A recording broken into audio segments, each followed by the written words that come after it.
Documento 142. A Páscoa em Jerusalém. Durante o mês de abril, Jesus e os apóstolos trabalharam em Jerusalém, indo para fora da cidade todas as noites e pernoitando em Betânia. Jesus passava ele próprio 1 ou 2 noites por semana na casa de Flávio, um judeu grego, em Jerusalém, e até ali iam secretamente muitos judeus proeminentes para entrevistarem-se com Jesus. No primeiro dia em Jerusalém, Jesus esteve com Anás, amigo de anos anteriores, e que havia sido o sumo sacerdote e era parente de Salomé, a mulher de Zebedeu. Anás havia ouvido falar de Jesus e dos seus ensinamentos, mas quando ele surgiu na casa do sumo sacerdote, foi recebido com muita reserva.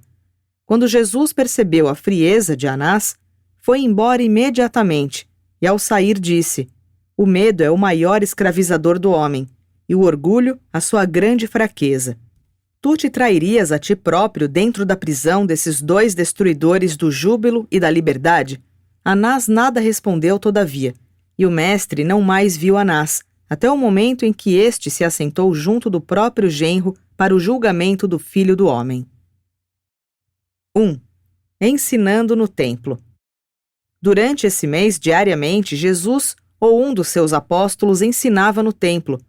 Quando as multidões da Páscoa estavam grandes demais para terem acesso ao ensinamento dentro do templo, os apóstolos faziam os grupos de aprendizado do lado de fora dos recintos sagrados. A ênfase da mensagem deles era: 1. O reino do céu está à mão. 2. Pela fé na paternidade de Deus, vós podeis entrar no reino do céu, tornando-vos assim os filhos de Deus. 3. O amor é a regra para viver dentro do reino, a suprema devoção a Deus, que no mesmo tempo significa amar ao próximo como a si mesmo. 4. A obediência à vontade do Pai, produzindo os frutos do Espírito na vida pessoal de cada um. Essa é a lei do reino. As multidões que vieram celebrar a Páscoa ouviram esse ensinamento de Jesus e as centenas rejubilaram-se com as boas novas. Os sacerdotes principais e os dirigentes judeus ficaram muito preocupados com Jesus e os seus apóstolos e debateram entre si sobre o que deveriam fazer com eles.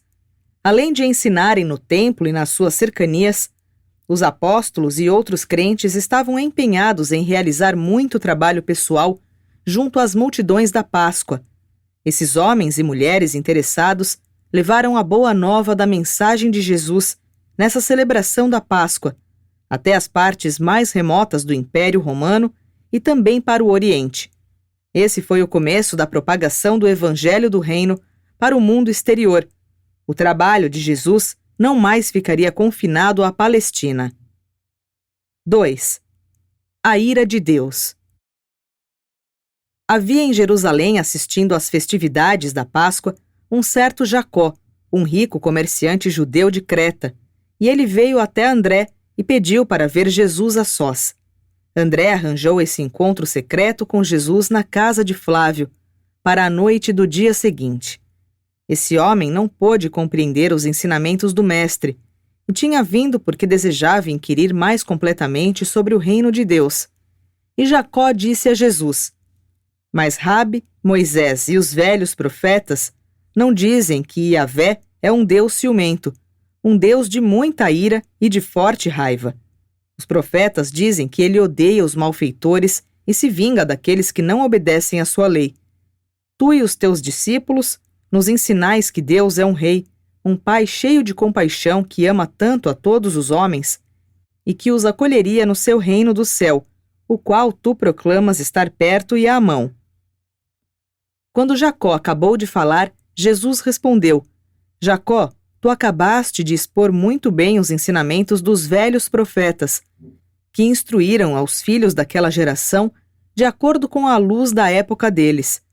O nosso Pai no paraíso é imutável, mas o conceito da sua natureza ampliou-se e cresceu, desde os dias de Moisés até os tempos de Amós, e mesmo até a geração do profeta Isaías. E agora eu vim na carne revelar o Pai em nova glória e mostrar o seu amor e sua misericórdia a todos os homens, em todos os mundos. Quando se disseminar pelo mundo o evangelho deste reino, com a mensagem de coragem e boa vontade a todos os homens, melhores relações surgirão entre as famílias de todas as nações. Com o passar do tempo, pais e filhos amar-se-ão mais uns aos outros, e assim será gerada uma melhor compreensão do amor do Pai no céu pelos seus filhos na terra. Lembra-te, Jacó, que um pai bom e verdadeiro não apenas ama a sua família como um todo, como uma família, mas ama também e verdadeiramente se importa afetuosamente com cada um dos seus membros individuais. Depois de uma discussão considerável sobre o caráter do Pai Celeste, Jesus fez uma pausa e disse: Tu, Jacó, sendo pai de muitos filhos, sabes bem a verdade das minhas palavras. E Jacó disse: Mas, mestre, quem te disse que sou pai de 6 filhos? Como soubeste disso a meu respeito? E o mestre respondeu: Bastaria dizer que o pai e o filho sabem de todas as coisas, pois de fato eles a tudo veem. Amando os teus filhos como um pai na terra, tu deves aceitar como uma realidade o amor do Pai Celeste por ti. Não só por todos os filhos de Abrão, mas por ti, pela tua alma individual.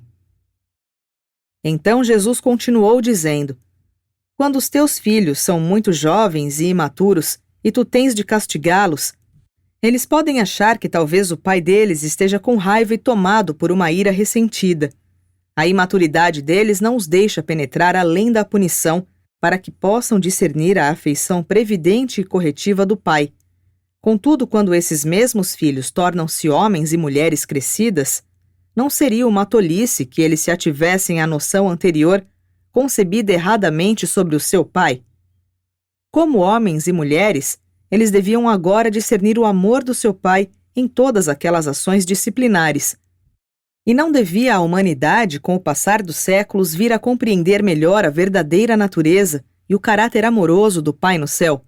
Que proveito podes ter das gerações sucessivas de esclarecimento espiritual se persistires em ver Deus como Moisés e os profetas o viam? Eu te digo, Jacó, sob a luz brilhante desta hora, tu deverias ver o Pai como nenhum daqueles que vieram antes, jamais o contemplaram. E vendo-o assim, tu deverias rejubilar-te por entrares no reino onde esse Pai, tão misericordioso, governa, e tu deverias buscar ter a vontade do amor dele dominando a tua vida daqui por diante. E Jacó respondeu: Rabi, eu creio, eu desejo que tu me conduzas ao reino do Pai. 3. O conceito de Deus. Os 12 apóstolos, a maioria dos quais havia ouvido essa conversa sobre o caráter de Deus naquela noite, fizeram várias perguntas a Jesus sobre o Pai no céu. As respostas do Mestre a essas perguntas podem ser mais bem apresentadas pelo seguinte resumo exposto numa linguagem moderna. Jesus repreendeu aos 12 com brandura.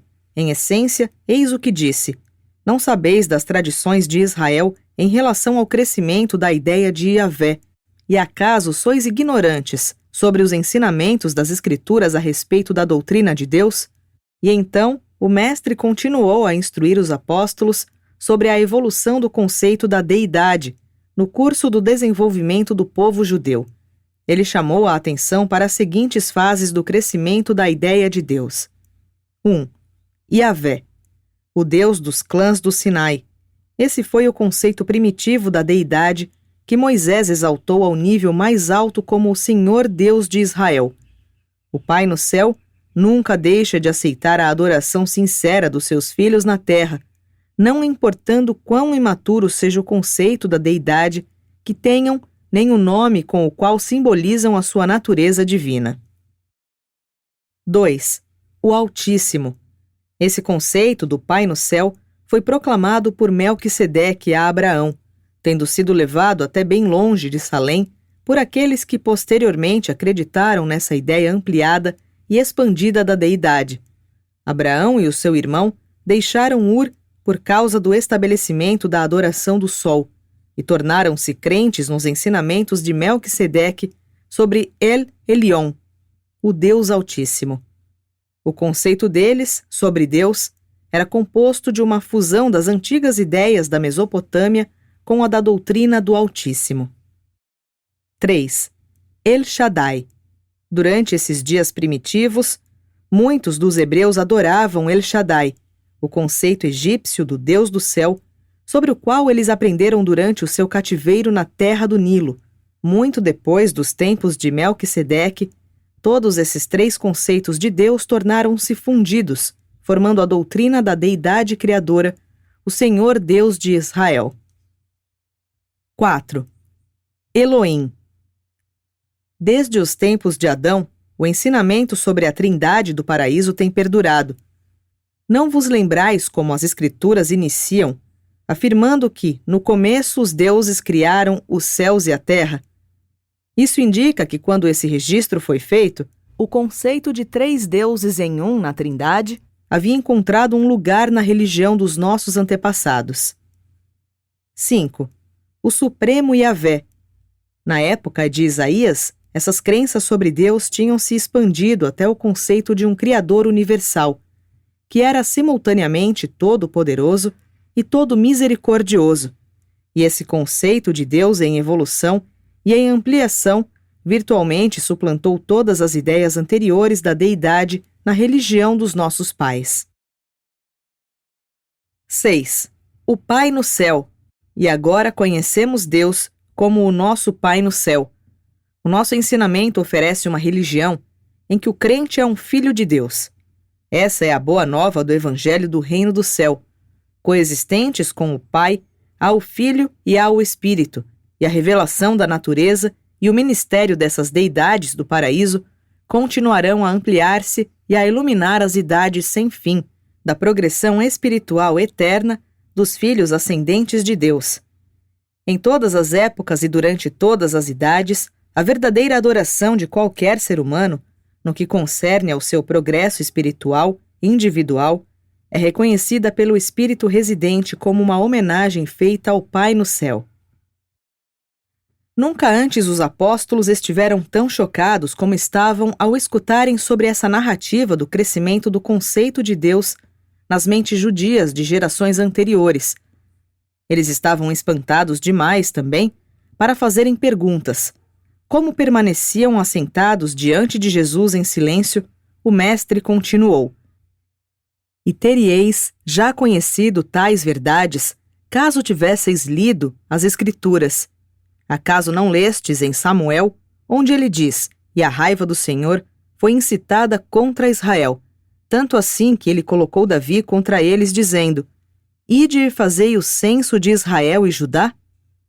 E isso não era estranho, porque nos dias de Samuel, os filhos de Abraão realmente acreditavam que Yahvé criara tanto o bem quanto o mal.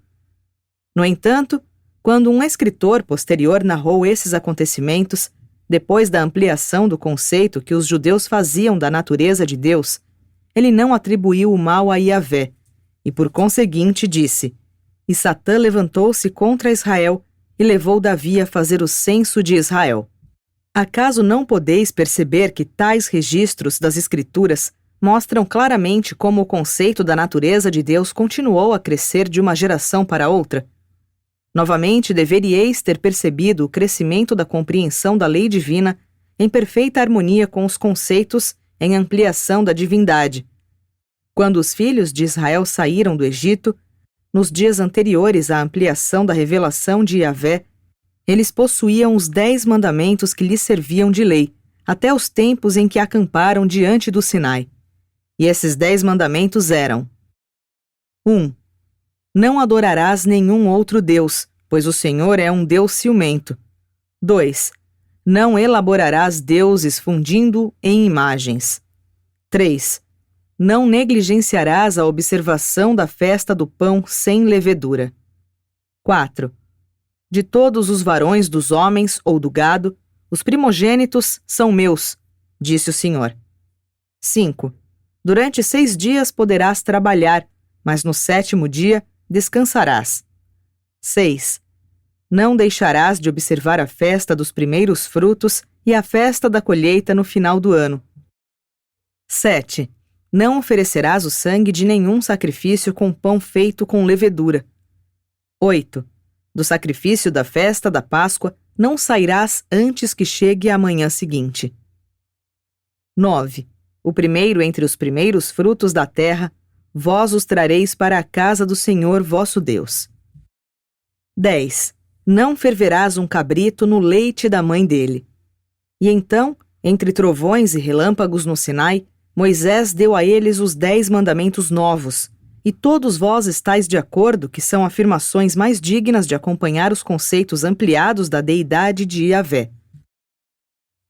E não haveríeis nunca notado que esses mandamentos estão registrados 2 vezes nas Escrituras? Que a observação do Sabá, no primeiro caso, é atribuída à libertação do Egito, enquanto em um registro posterior, as crenças religiosas dos nossos pais, que avançavam, exigiam que a razão para a observação do Sabá fosse mudada, passando a ser um reconhecimento ao fato da criação. E então, vós vos lembrareis de que, uma vez mais, no dia do maior esclarecimento espiritual de Isaías, esses 10 mandamentos negativos foram transformados na grande e positiva lei do amor, o comando de amar a Deus acima de tudo e ao vosso semelhante como a vós próprios. E é essa lei suprema de amor a Deus e ao homem que eu também declaro a vós como constituindo todo o dever do homem. E quando ele acabou de falar, ninguém lhe fez nenhuma pergunta, e todos foram um a um dormir. 4. Flávio e a cultura grega. Flávio, o judeu grego, era um prosélito que, não tendo sido circuncisado ou batizado, não tinha acesso ao templo, e já que era um grande amante do belo na arte e na escultura, a casa que ocupava enquanto permanecia em Jerusalém era um belo edifício, e afinal, essa casa era adornada com tesouros sem preço que ele havia reunido aqui e ali nas suas viagens pelo mundo. Quando primeiro pensou em convidar Jesus para ficar na sua casa, ele temeu que o mestre pudesse ofender-se ao ver essas, assim consideradas, imagens. Flávio, contudo, ficou agradavelmente surpreso quando Jesus entrou e, em vez de reprová-lo por ter esses objetos supostamente idólatras espalhados pela casa, manifestou um grande interesse por toda a coleção e fez muitas perguntas de reconhecimento sobre cada objeto, enquanto Flávio acompanhava-o de aposento em aposento, mostrando-lhe todas as suas esculturas favoritas. O mestre percebeu que seu anfitrião estava surpreso com a sua atitude amistosa para com a arte, e, consequentemente, quando eles haviam terminado de ver toda a coleção, Jesus disse: deverias esperar a minha reprovação pelo fato de apreciares a beleza das coisas criadas pelo meu Pai e confeccionadas pelas mãos artísticas do homem? Moisés certa vez procurou combater a idolatria e a adoração de deuses falsos. Mas por isso deveriam todos os homens ver com desagrado a reprodução da graça e da beleza? Eu te digo, Flávio, os filhos de Moisés não o compreenderam e ainda agora transformaram em falsos deuses até mesmo as suas proibições de imagens e de coisas celestes e terrestres. Todavia, ainda que Moisés houvesse ensinado essas restrições às mentes sem iluminação daqueles dias, o que teria isso a ver com os dias de hoje, nos quais o Pai no céu é revelado como um soberano espiritual universal acima de tudo? E Flávio, eu declaro que no reino que se aproxima, não mais se ensinará, que não deveis adorar isso, nem adoreis aquilo.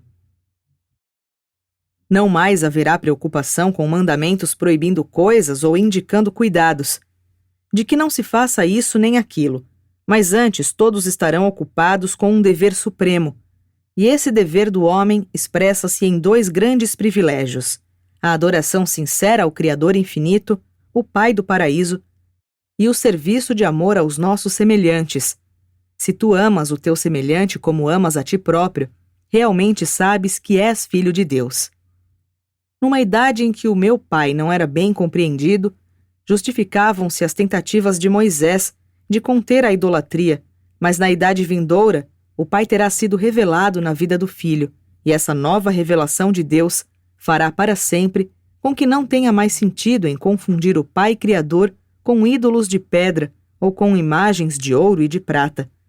Doravante, os homens inteligentes podem desfrutar dos tesouros da arte sem confundir essa apreciação material da beleza com a adoração e o serviço do Pai no paraíso, o Deus de todas as coisas e de todos os seres. Flávio acreditou em tudo o que Jesus lhe ensinou. No dia seguinte, ele seguiu para Betânia, além do Jordão, e foi batizado pelos discípulos de João. E assim sucedeu porque os apóstolos de Jesus ainda não batizavam os crentes. Quando Flávio voltou a Jerusalém, fez uma grande festa para Jesus e convidou 60 dos seus amigos. E muitos desses convidados também se tornaram crentes na mensagem do reino vindouro. 5. O discurso sobre a convicção. Um dos grandes sermões que Jesus proferiu no templo nessa semana de Páscoa foi em resposta a uma pergunta feita por um dos seus ouvintes, um homem de Damasco. Esse homem perguntou a Jesus: Mas, Rabi, como sabermos com certeza que tu és enviado por Deus e que nós podemos verdadeiramente entrar nesse reino que tu e os teus discípulos declaram estar perto e à mão? E Jesus respondeu: Quanto à minha mensagem e aos ensinamentos dados aos meus discípulos, deveríeis julgá-los pelos seus frutos. Se proclamarmos as verdades do Espírito, o Espírito testemunhará dentro dos vossos corações que a nossa mensagem é genuína. A respeito do reino e sobre a vossa convicção e a aceitação que o Pai Celeste tem de vós, eu pergunto-vos, dentre vós, qual o pai que, sendo digno e de bom coração, manteria o seu filho ansioso e na expectativa quanto ao status dele na família ou quanto à segurança do seu lugar no afeto do coração do seu pai? Acaso vós, que sois pais terrenos, tendes prazer em torturar os vossos filhos com a incerteza sobre a constância do amor que os vossos corações humanos mantêm por eles? O vosso Pai no céu também não deixa os seus filhos do Espírito pela fé em incertezas e dúvidas quanto à posição deles no reino. Se receberdes Deus como vosso Pai, então é de fato a verdade, sois os filhos de Deus. E se sois filhos, então estareis seguros da vossa posição e quanto a tudo o que diz respeito à filiação eterna e divina. Se vós acreditardes nas minhas palavras, consequentemente vós acreditais nele, que me enviou, e acreditando assim no Pai, vós vos estáis certificando do vosso status como cidadãos celestes. Se fizerdes a vontade do Pai no céu, nunca ireis fracassar na realização da vida eterna de progresso no reino divino. O Espírito Supremo testemunhará para os vossos espíritos que sois verdadeiramente filho de Deus. E se sois filhos de Deus, então nascestes do Espírito de Deus. E todo aquele que houver nascido do Espírito tem em si próprio o poder de superar qualquer dúvida. E essa vitória que supera toda a incerteza é vitória da vossa própria fé. Disse o profeta Isaías falando desses tempos: Quando o Espírito do Alto é vertido sobre nós, então o trabalho da retidão transforma-se em paz, em silêncio e para sempre em convicção. E para todos aqueles que verdadeiramente creem nesse Evangelho, eu me transformarei na garantia de que serão recebidos nas misericórdias eternas e na vida, que pendurará para sempre, do reino do meu Pai. E então, vós que ouvis esta mensagem e que credes neste Evangelho do reino, sois os filhos de Deus, e vós tendes a vida eterna, e a evidência para todo o mundo de que nascestes do Espírito é que vós amais uns aos outros com sinceridade. A multidão de ouvintes permaneceu por muitas horas com Jesus, fazendo-lhe perguntas e escutando com atenção as suas respostas confortadoras. Mesmo os apóstolos ficaram encorajados pelo ensinamento de Jesus a pregar o Evangelho do Reino com mais poder e mais convicção. Essa experiência em Jerusalém foi uma grande inspiração para os 12. Foi o primeiro contato deles com multidões tão enormes, e eles aprenderam muitas lições úteis que demonstraram ser de grande ajuda para o seu trabalho posterior. 6. A conversa com Nicodemos. Uma noite na casa de Flávio, um certo Nicodemos, um membro rico e antigo do sinédrio judeu, apareceu para ver Jesus. Muito havia ouvido falar a respeito dos ensinamentos deste Galileu, e sendo assim, Nicodemos veio para ouvi-lo, em uma tarde enquanto Jesus ensinava nas praças do templo. Ele poderia ter ido ali, com frequência para ouvir Jesus ensinando, mas temia ser visto pelo povo assistindo àqueles ensinamentos, pois os chefes judeus já divergiam tanto de Jesus que nenhum membro do Sinédrio iria querer ser identificado abertamente de algum modo com ele. E dessa maneira, Nicodemos havia arranjado com André para ver Jesus, em privacidade, ainda naquele dia depois do cair da noite. Pedro, Tiago e João estavam no jardim de Flávio quando a entrevista começou, e mais tarde todos eles foram para dentro da casa onde a conversa continuou. Ao receber Nicodemos, Jesus não demonstrou nenhuma deferência especial. Ao falar com ele, não fez nenhuma concessão, nenhuma persuasão indevida. O mestre não fez nenhuma tentativa de repelir o seu interlocutor secreto, nem empregou sarcasmo. Em todas as suas relações para com o visitante ilustre, Jesus esteve calmo, sincero e digno. Nicodemos não era um representante oficial do Sinédrio. Ele veio ver Jesus, essencialmente por causa do seu interesse pessoal e sincero nos ensinamentos do mestre. Sendo apresentado por Flávio, Nicodemos disse: Rabi, sabemos que vós sois um instrutor enviado por Deus, pois ninguém meramente humano poderia ensinar desse modo, a menos que Deus estivesse com ele. E eu estou desejoso de saber mais a respeito dos vossos ensinamentos sobre o reino vindouro. Jesus respondeu a Nicodemos: em verdade, eu te digo, Nicodemos, a menos que um homem tenha nascido do alto, ele não pode ver o reino de Deus. Então Nicodemos replicou: mas como pode um homem nascer de novo quando ele é velho? Ele não pode entrar por uma segunda vez no ventre da sua mãe para nascer. Jesus disse: contudo, eu declaro-te que a menos que um homem nasça do Espírito, ele não pode entrar no reino de Deus. Aquele que nasce da carne é carne, e aquele que nasce do Espírito é Espírito. Mas tu não deves espantar-te, porque eu disse que tu deves nascer do alto. Quando sopra o vento, tu escutas o farfalhar das folhas, mas não podes ver o vento, nem de onde vem, nem para onde vai, e assim é como todos os nascidos do Espírito.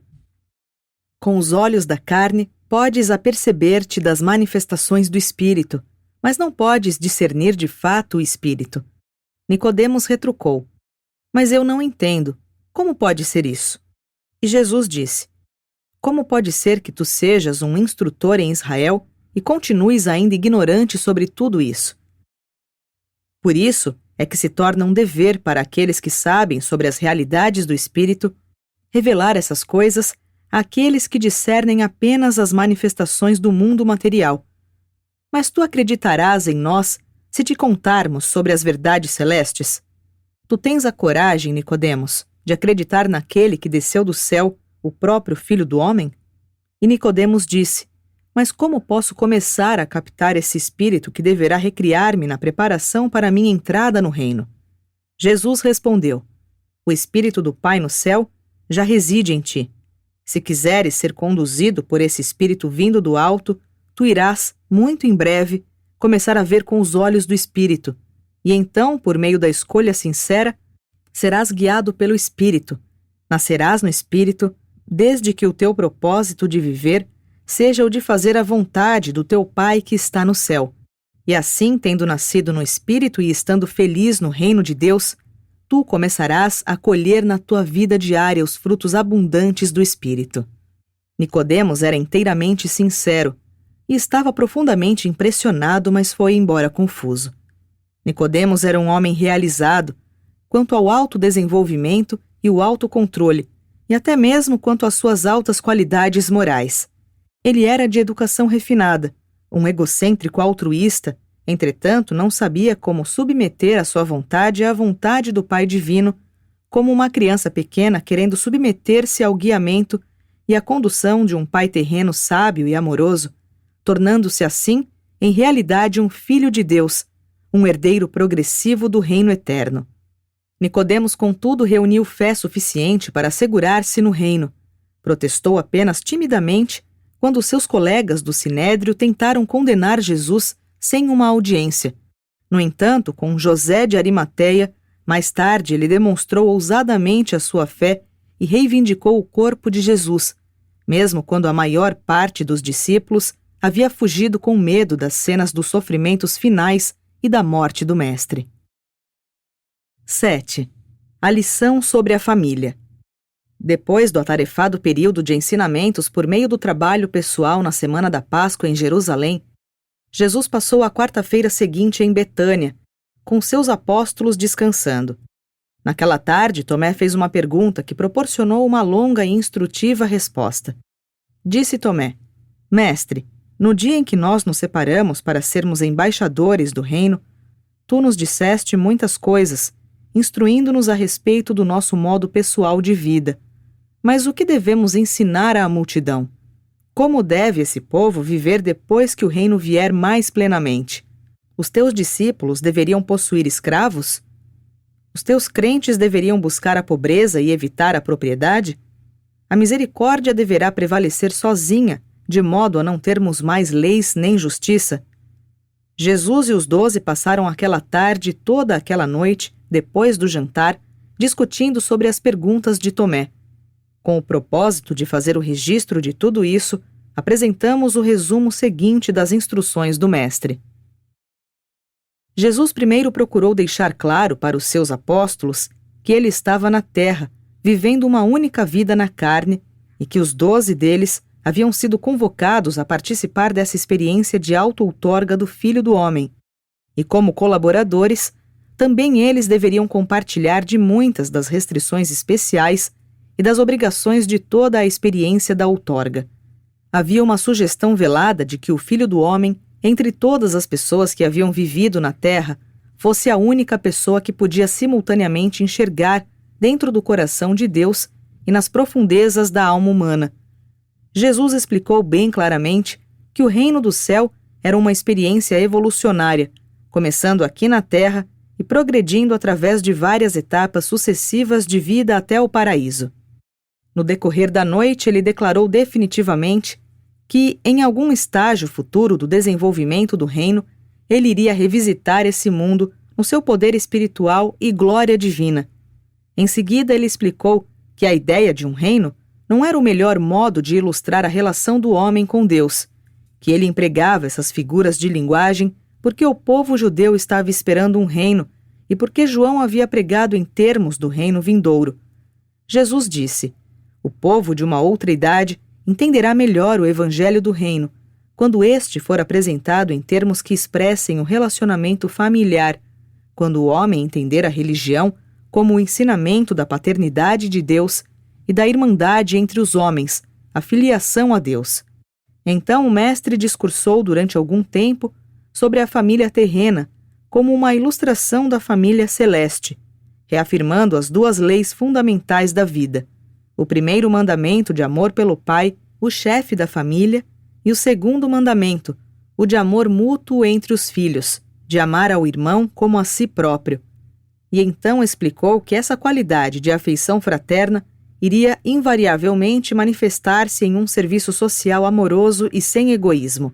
E em seguida, surgiu a discussão memorável sobre as características fundamentais da vida familiar e sobre as suas aplicações ao relacionamento existente entre Deus e o homem. Jesus afirmou que uma verdadeira família baseia-se nos 7 fatos seguintes. 1. O fato da existência. As relações da natureza e os fenômenos da semelhança mortal estão ligados na família. Os filhos herdam alguns traços dos pais. Os filhos têm origem nos pais. A existência da personalidade depende de um ato dos pais. A relação entre o pai e o filho é inerente em toda a natureza e pertence a todas as existências vivas. 2. A segurança e o prazer. Os verdadeiros pais têm um grande prazer em prover as necessidades dos filhos. Muitos pais, não contentes em suprir meramente as necessidades dos seus filhos, gostam também de prover os seus prazeres. 3. A educação e a instrução. Os pais sábios planejam cuidadosamente a educação e a instrução adequada dos seus filhos e filhas. Quando jovens, eles são preparados para as responsabilidades maiores da vida. 4. A disciplina e as restrições. Os pais previdentes também cuidam da disciplina necessária, da orientação, da correção e algumas vezes das restrições a serem feitas à sua progenie imatura. 5. O companheirismo e a lealdade. O pai afetuoso mantém um relacionamento íntimo e amoroso com os filhos. O seu ouvido fica sempre aberto aos seus pedidos, ele está sempre pronto a compartilhar das provações deles e a ajudá-los nas dificuldades. O pai está supremamente interessado no bem-estar progressivo da sua progenie. 6. O amor e a misericórdia. Um pai compassivo perdoa livremente. Os pais não conservam memórias vingativas contra os seus filhos. Os pais não são como juízes, nem como inimigos, nem como credores. As verdadeiras famílias são construídas na tolerância, paciência e perdão. 7. A provisão para o futuro. Os pais temporais gostam de deixar uma herança para os seus filhos. A família continua de uma geração para outra. A morte apenas põe fim a uma geração para marcar o começo de outra. A morte termina com a vida de um indivíduo, mas não necessariamente com a vida da família. Durante horas o mestre discutiu sobre a aplicação desses aspectos da vida familiar às relações do homem, o filho da terra, com Deus, o pai do paraíso. E esta foi a sua conclusão. Toda a relação de um filho com o pai eu a conheço até a perfeição, pois tudo o que tiverdes de alcançar quanto à filiação do futuro eterno, eu já alcancei agora. O Filho do Homem está preparado para ascender à mão direita do Pai, e assim em mim está aberto agora um caminho ainda mais amplo para que todos vós possais ver Deus, e antes de acabardes a progressão gloriosa, para vos tornardes perfeitos, como o vosso Pai no céu é perfeito. Quando ouviram essas palavras surpreendentes, os apóstolos lembraram-se dos pronunciamentos que João fizera na época do batismo de Jesus, e se relembraram vividamente dessa experiência quando da sua pregação e ministração subsequente de ensinamentos, depois da morte e da ressurreição do Mestre. Jesus é um Filho divino, da mais inteira confiança do Pai universal. Ele tem estado com o Pai e o compreende plenamente. Ele vivia agora a sua vida terrena para a plena satisfação do Pai, e essa encarnação na carne capacitou-o plenamente para compreender o homem. Jesus foi a perfeição do homem, ele alcançou exatamente essa perfeição, tal como todos os verdadeiros crentes estão destinados a alcançá-la, nele e por meio dele. Jesus revelou um Deus de perfeição ao homem e apresentou em si próprio o Filho perfeccionado dos mundos a Deus.